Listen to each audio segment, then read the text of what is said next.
मृत्यू इतक्या जवळून पाहिला मी, इतक्या जवळून. त्यामुळे मृत्यू माझ्या अंगावर साधी नीट कपडे सुद्धा नव्हते, इतका फाटका आणि दरिद्र होतो मी. व्हायरल गेले वरवणी. माझ्या जे घरचे म्हणजे जे एकदम जवळचे आहेत ना, त्यांच्याच कमेंट नाहीत, अजिबात नाहीत. म्हणलं तरी एखादी कुठं तरी कमेंट दिसेल. मग माझ्या कमेंट अजून चेक करून बघा की कमेंटमध्ये त्यांच्या कमेंट नाहीत. कारण मस्त वाटलं बरं का. आणि तुम्हाला इकडून दाखवतो की मी कुठं बसले नेमकं बघा.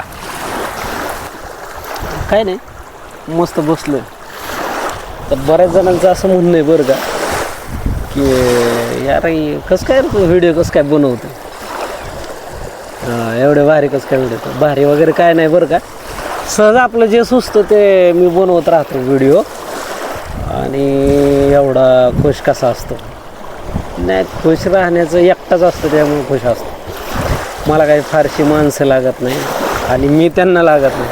म्हणजे खरं तर मी दुसऱ्यांच्या, खरं तुम्हाला सांगू का, सगळ्यात महत्त्वाचं मीच लोकांना आवडत नाही फारसं.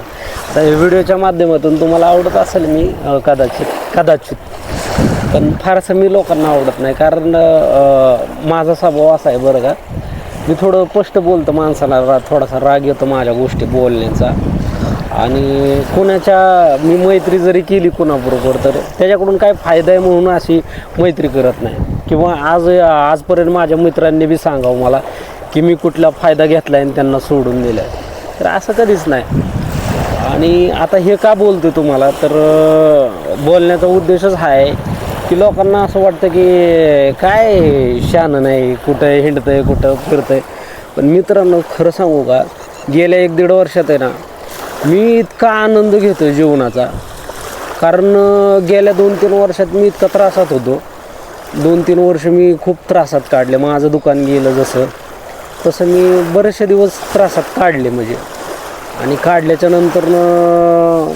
त्याच्यानंतर बी लॉकडाऊन पडलं. लॉकडाऊनच्या नंतर भाऊ आजारी पडला, भावाचं म्हणजे मृत्यू झाला. आणि त्यावेळेस मला भावाच्या मृत्यूत तर असे भारी अनुभव आले मला. आपण जे फायद्यासाठी एखाद्याच्या जवळ जातो, अपेक्षा काहीच नसते हो. अपेक्षा तुम्हाला खरं सांगू का, फायदा म्हणजे काय की आपल्याला त्यांनी अडचणी जर आल्या तर त्या अडचणीतून सोडवावं, किंवा त्यांनी आपल्याला लाखो रुपये द्यावात असा विषय नसतो.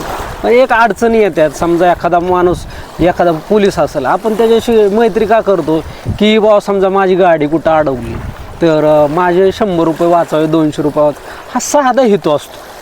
तसंच आयुष्यातली माणसं आहेत ना, मी कमी का केली म्हणजे कमीच झाली. मी कमी केली म्हणजे कमी झाली. मी तुम्हाला अगोदरच म्हणलं की मीच आवडत नसेल लोकांना. आणि मी जरा स्पष्ट बोलल्यामुळं कसं होतं माणसांच्या, आणि मला खोटं प्रेम करायला जमत नाही. कोणाबरोबर एखाद्याच्या मैत्री केली ना तर त्याच्याबरोबर त्याच्या मनासारखं वागायचं आणि मग त्याला चांगलं म्हणायचं फायदा असताना. फायदा आहे म्हणून त्याच्याबरोबर चांगलं बोलायचं मला कधीच जमलं नाही आणि जमणार बी नाही ते. माझ्या भावाच्या मृत्यूमध्ये असं झालं बरं का की मला इतके भारी, इतक्या जवळ लोकांचे मला अनुभव आले. इतकी जवळची लोक अशी लांब गेली आणि इतक्या लांबच्या माणसांनी आम्हाला इतकी मदत केली. आपण अपेक्षा काय ठेवतो की यायला आपल्याला ह्याच्याकडे एवढा पैसा आहे, एवढा टॅलेंट आदमी, ह्याच्याकडून आपल्याला काय मदत लागते, अडचणीत मदत करावं. आणि आमचं बॅकग्राऊंड असं कोणाचेच कधी पैसे बुडवलेले नाहीत आम्ही, कधी कोणाचे पैसे ठेवले नाहीत, असं आमचं बॅकग्राऊंड आहे. बऱ्याच जणांना असं वाटतं बरं का की आम्ही पैसे बुडवतो काय, पण आम्ही त्याच्यासाठी त्यांच्याजवळ जातच नाही. आणि भावाच्या मृत्यूच्या शेवटच्या क्षणीसुद्धा मी म्हणजे इतका घाबरलेलो होतो. आयुष्यात मी कधीच घाबरलो नाही. मी लय फेस केल्या, लय आयुष्यात अडचणी आल्या. मी ज्यावेळेस 2003 पासून वरवडमध्ये, 2030 पासून आलो ज्यावेळेस मी वरवडमध्ये आलो होतो ना, तर संजय अण्णाच्या तिथंच राहायचो मी. आणि त्यांनासुद्धा माहिती माझी परिस्थिती. माझ्या अंगावर साधी नीट कपडेसुद्धा नव्हते, इतका फाटका आणि दरिद्र होतो मी. पण वरवडने मला भरपूर काय दिलं, भरपूर मला मिळवून दिलं. माझी लायकी नाही तेवढं मला वरवडने मिळवून दिलं खरं तर. आणि खूप माणसं भारी जोडले गेली माझ्या आयुष्यात.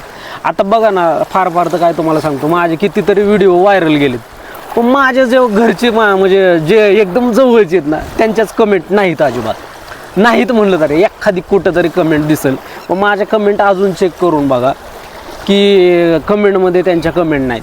कारण तुम्हाला सांगतो काय, माझ्या व्हिडिओमध्ये आता गावातले इतकी मोठी माणसं, इतकी भारी भारी माणसं मला कमेंट करतात आणि भेटल्यावर सुद्धा विचारतात म्हणतात अरे मस्त व्हिडिओ असतात. व्हिडिओमध्ये काहीच नसतं की एखादा सूर्यास्त असतो चांगला, एखाद्या चांगल्या पॉईंटवर गेलेला असतो, तिथं व्हिडिओ बनवणं एवढाच पर्पज असतो आणि ती लोकांना आवडते, ते रिलेट होतंय. मी बोलतोय, माझ्या उत्सुकता लोकांना, माझ्या चेहऱ्यावरच्या उत्सुकता त्यांना दिसतात आणि हे लोकांना आवडतं. एवढंच माझ्या व्हिडिओमध्ये असतं, बाकी काय नाही. आता माझ्या आयुष्यातनं लोक सोडून गेलेल्यांचं सांगतो मी. तर मी जरा स्पष्ट वक्ता असल्यामुळे एखाद्याचं काय पटलं नाही, यार मला तुझं काय हे पटलं नाही बरं का, त्याच्यामुळं तू जाऊ दे. आणि मला एखादी गोष्ट खटकली की मी डायरेक्ट बोलून दाखवतो काही गोष्टी, आणि त्याच्यामुळं बी आणि कधीच अशा गोष्टी घडतात माझ्याबरोबर.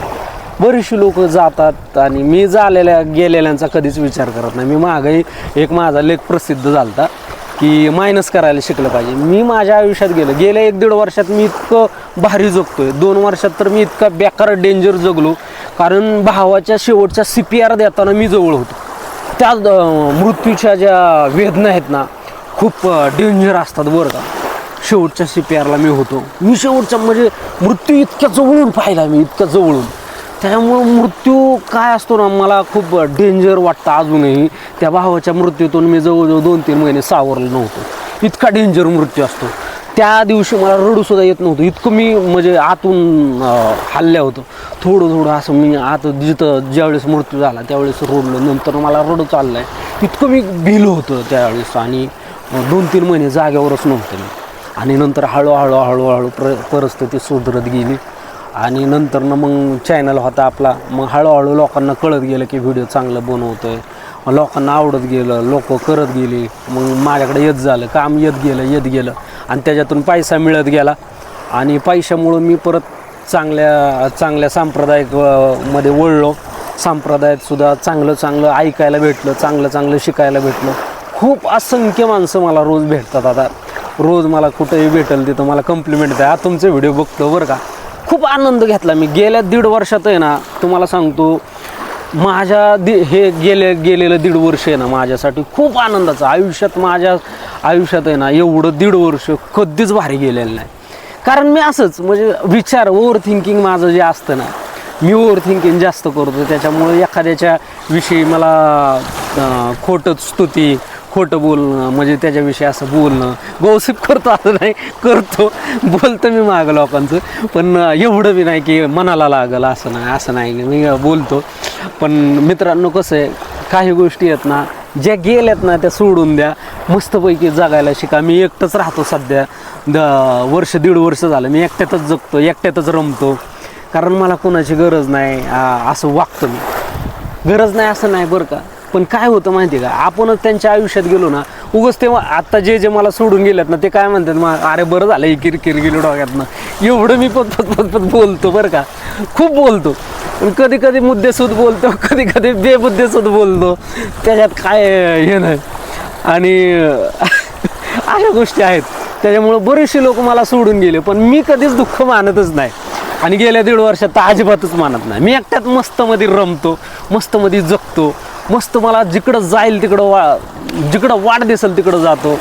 काम असल्यावर कामात दंग असतो. रात्रीच्या 2-2, 3-3 वाजेपर्यंत एडिटिंग करत बसतो. काय वाटेल ते करत बसतो. कवर बी रील बघत बसतो, कवर बी कोणाचे व्हिडिओ बघत असतो. कोणाच्या व्हिडिओला किती एकदा लाईकच करत बसतो, कमेंटच करत बसतो. अशा काही तर 4 ओळींच्या कमेंट करत बसतो. ते म्हणतात एवढं कुठून कमेंट करता, लय भारी कमेंट करता. म्हणजे असं आहे.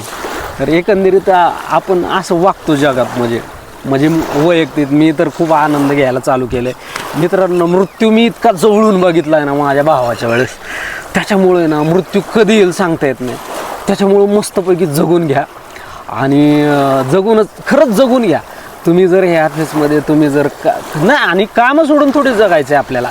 ज्या दिवशी सुट्टी असेल ना त्या दिवशी घरात अजिबात बसू नका, कुडत बसू नका, कोणाला दोष देत बसू नका.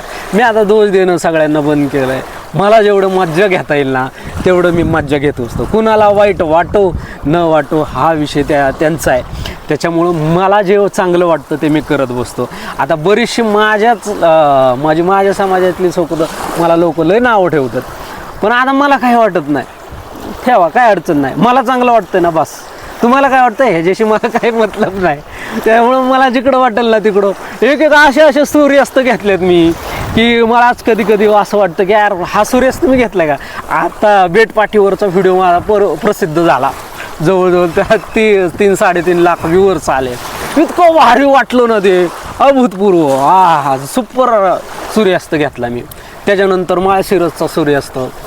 त्याच्यानंतर मी कोणाकडेच अशी कन्सेप्ट नाही ना, मी म्हटलं काय कन्सेप्ट काढावं आपली, काय कन्सेप्ट काढावं, तर ते आपोआप सुचत गेलं मला. ती लकीली माझा सूर्यास्ताचा व्हिडिओ प्रसिद्ध झाला आणि तोच व्हिडिओ माझा व्हायरल झाला आणि तीच माझी USP बनली. आणि मी जिथं सूर्यास्त मला चांगला वाटेल तिथं मी थांबतो. नाही, मी असाच आहे. आणि जर तुम्हाला आवडला असेल तर एखादी कमेंट करा आणि काय वाटतं सांगा. आणि नका विचार करत जाऊ जास्त माझ्याविषयी. तुम्ही चांगले राहा, मी चांगलाच राहतो. अडचण आली, कधी काय झालं, कारण काही सांगू शकत नाही आयुष्यात, कधी काय होईल सांगता येत नाही. सतत प्रवास असतो, कधी मृत्यू समोर येईल सांगता येत नाही कुणाचाच. म्हणजे तुम्ही घर बसल्यासुद्धा तुम्हाला मृत्यू येऊ शकतो, कितीही वर्ष अटॅक येऊ शकतो. आता 18 वर्षाच्या मुलांना सुद्धा अटॅक येऊ शकतो. त्यामुळं चांगलं खा, चांगलं राहा, मस्तपैकी जे वाटेल ते करा, जिकडं वाटेल तिकडं फिरायला जावा. आठवड्यातनं एक दिवस असतो, लय नाही 100-200 रुपयाचं पेट्रोल टाकलं ना तुम्ही कुठंही फिरा, सूर्यास्त बघा, सूर्य उदय पहा, मस्त. मला तर मी 5:30 वाजता उठतो आणि कुठंही निघतो. माझ्या घरचे म्हणतात बावळटच आहे, पण हा मी येडाच आहे, बावळटच आहे. आणि मला आनंद घ्यायला जमतो. मस्त वाटलं बरं का. आणि तुम्हाला इकडून दाखवतो की मी कुठं बसले नेमकं बघा. अशा ठिकाणी बसलोय मी. त्याच्यामुळे मी इतका आनंद घेतला या गोष्टीचा बरं का आज. आणि मस्त वाटलं, असल्या लाटांचा आवाज आणि असलं भारी वाटलं ना. हा सूर्यास्तच आहे. मी सूर्यास्त आज मुद्दाम टिपला नाही, कारण आज बोलायचं होतं आणि बोललो असेल इकडं तिकडं, मध्यम उंच काय बोललं असेल ते बोललं असेल. तुम्हाला जर आवडलं तर लाईक करा. म्हणजे असं आहे आपलं. तर आपण इथं थांबतोय. तुम्हाला जर व्हिडिओ आवडला असेल तर नक्की लाईक करा. हां, आणि नसेल आवडला तर 2 वेळा डिसलाईक करा, काय अडचण नाही. Bye bye. थांबतो आपण इथं.